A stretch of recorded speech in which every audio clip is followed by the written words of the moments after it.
Samajwadi party کے سربراہ اور سابق وزیر اعلیٰ اتر پردیش اکھلیش یادو آج ممتا بنرجی کی اپوزیشن کی میگا ریلی کے سب سے اہم چہرہ تھے۔ انہوں نے آج اپنی تقریر میں کہا کہ اپوزیشن کا اتحاد کا آئیڈیا بھی ہم نے بی جے پی قیادت والی اتحادی حکومت سے ہی لیا ہے، مگر اپوزیشن کا اتحاد مفادات کے لیے نہیں بلکہ ملک کی سالمیت اور اتحاد کے لیے ہے۔ آج اسٹیج پر سب سے زیادہ جن پر نظر رکھی جا رہی تھی اور جو عوام کے نظر کا مرکز بنے ہوئے تھے وہ اکھلیش یادو ہی تھے۔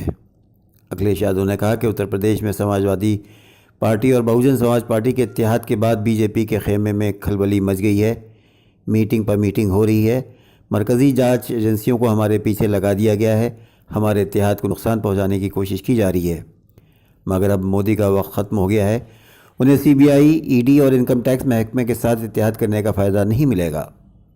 اکھلیش یادو نے کہا کہ یہ شروعات ہے، ابھی اور اپوزیشن جماعتیں متحد ہوں گی کیونکہ یہ ملک کا سوال ہے۔ ملک کے لیے تمام سیکولر اور سیاسی جماعتیں اپنے مفادات کو چھوڑ کر ایک ہونے کو تیار نہیں ہیں۔ انہوں نے کہا کہ وزیر اعظم بننے کا سوال نہیں، یہ سوال بھی اہم ہے کہ انتخاب کے بعد وزیر اعظم کون بنے گا، یہ سوال اہم بالکل نہیں ہے جس کو اہم بنایا جا رہا ہے۔ اس سے پہلے بھی وزیر اعظم آئے اور آئندہ بھی آئے گا۔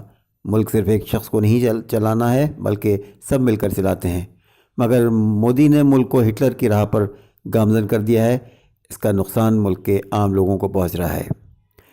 اکھلیش یادو کے ساتھ ان کے مقرب خاص ڈاکٹر علی خان محمود آباد بھی اس ریلی میں شریک ہوئے۔